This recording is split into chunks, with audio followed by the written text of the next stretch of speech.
قرآن مجید میں ہے ان اللہ لا یستحی من الحق، کہ اللہ تعالیٰ حق بات بیان کرنے سے حیا نہیں کرتے۔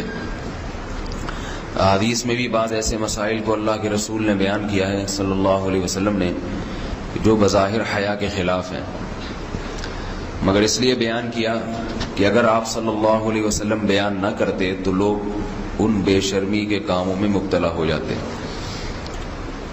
اسی وجہ سے میں بھی یہ ہمت کر رہا ہوں کہ ایک اور ایسا گناہ جس میں لوگ مبتلا ہیں،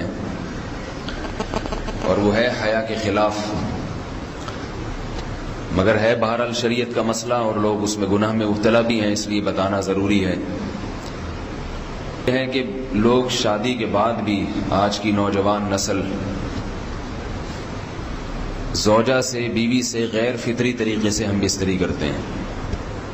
انٹرنیٹ پہ بیہودہ فلمیں دیکھتے ہیں تو جو چیز انگریزوں کی دیکھ رہے ہیں کہ ان کے کلچر آہستہ آہستہ میڈیا کے ذریعے ہمارے معاشرے میں بھی آ رہا ہے۔ اللہ کے رسول صلی اللہ علیہ وسلم نے لعنت فرمائی ہے، ایک روایت میں ہے کہ اللہ اس کی طرف دیکھے گا نہیں کہ جو اپنی زوجہ سے پچھلے راستے سے ہم بستری کرے گا۔ یہ بیماری بھی، یہ گندگی بھی لوگوں میں پھیلتی جا رہی ہے، خاص طور پہ جن کو لڑکوں سے بدفعلی کی عادت پڑ جائے تو وہ زوجہ سے فطری راستے سے ہم بستری نہیں کرتے۔ اللہ نے فرمایا کہ نساؤکم حرث لکم، یہ تمہاری زوجات ہیں، بیویاں ہیں، یہ نسل بڑھانے کے لیے ہیں۔ تو اسی راستے میں انسان اپنی خواہش کو پوری کر سکتا ہے جس راستے سے نسل بڑھتی ہے، اس کے علاوہ کسی اور راستے سے اپنی خواہش کو پورا کرنا یہ حرام ہے، گناہ کبیرہ ہے، گندگی ہے۔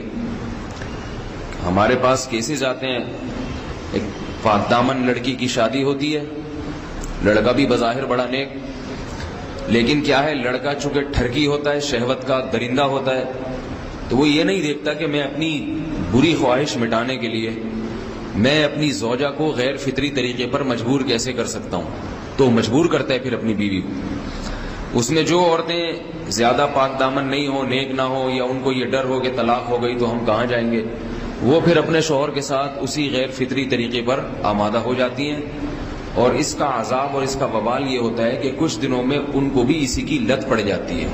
انسان جب بھی کوئی غیر فطری راستہ اختیار کرتا ہے، آخرت کا عذاب تو بعد میں، دنیا کا عذاب یہ آتا ہے کہ پھر اس کو لذت فطرت میں آتی نہیں ہے، پھر جو راستہ اللہ نے رکھا اس میں اس کو لذت نہیں آئے گی، پھر وہ گندگی میں ہی گھسنے کی کوشش کرے گا، اس کی بھی فطرت خراب ہو جاتی ہے، اور جس کے ساتھ یہ بدفعلی کی جائے اس کی بھی فطرت خراب ہو جاتی ہے، وہ بھی پھر کسی کے قابل نہیں رہتے۔ تو اپنے جان پر رحم کرنا چاہیے۔ ہم انسان ہیں، ہم درندے نہیں ہیں، ہم گھوڑے نہیں ہیں، ہم گدھے نہیں ہیں، ہم جانور نہیں ہیں، ہم انگریز نہیں ہیں۔ انگریز نے تو حیا اور شرم کی تمام حدود کو توڑ دیا ہے، وہ تو درندے بن چکے ہیں۔ ہم تو درندے نہیں ہیں، ہم تو حلال کھاتے ہیں، پاک صاف رہنے کی کوشش کرتے ہیں، تو ہم ان کی جو کلچر دیکھ دیکھ کے ہم ویسے درندے بننے کی کوشش کیوں کریں؟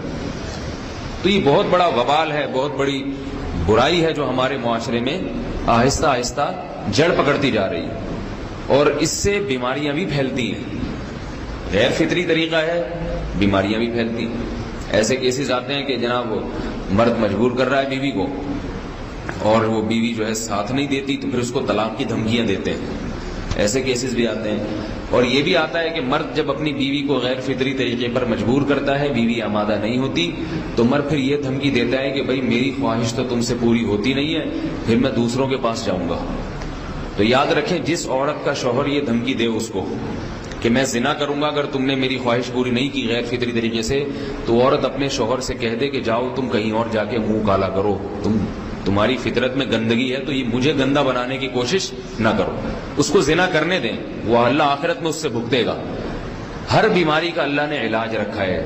اللہ کے رسول صلی اللہ علیہ وسلم نے فرمایا، صحیح بخاری کی حدیث، ما انزل اللہ من داء الا انزل له دواء، کوئی بیماری ایسی نہیں ہے جو اللہ نے نازل کی ہو اور اس کے لیے دوا نہ رکھی ہو دنیا میں۔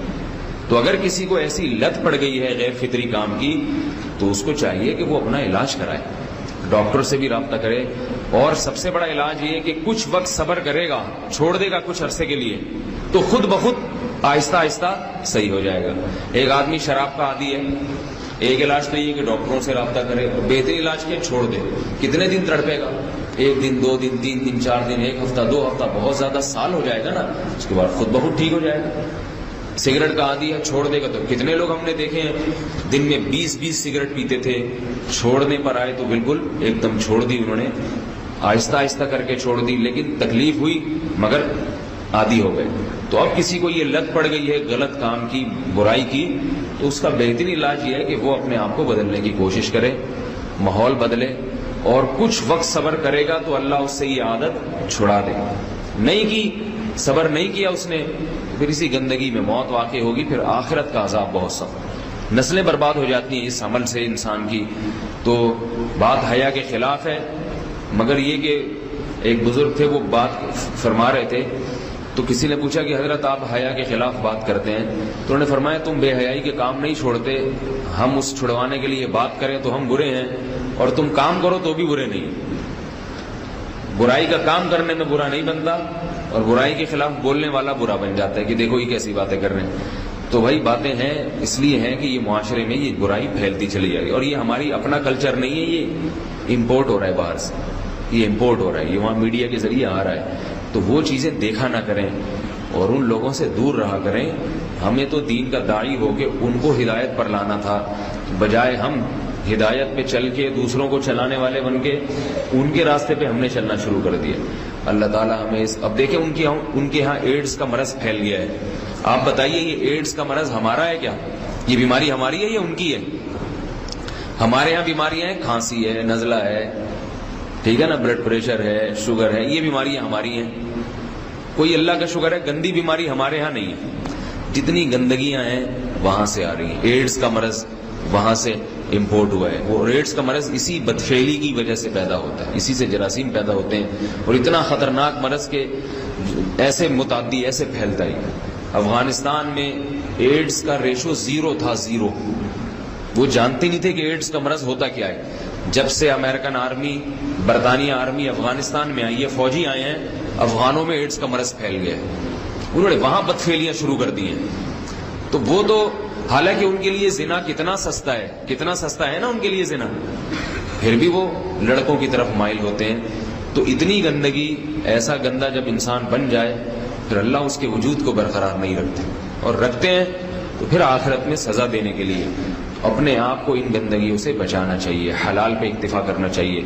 اللہ تعالی ہمیں حلال پہ قناعت کی توفیق عطا فرمائے اور پاکیزہ لوگوں میں ہمارا شمار فرمائے۔ سلامی سلامی لقوم کرامی بدو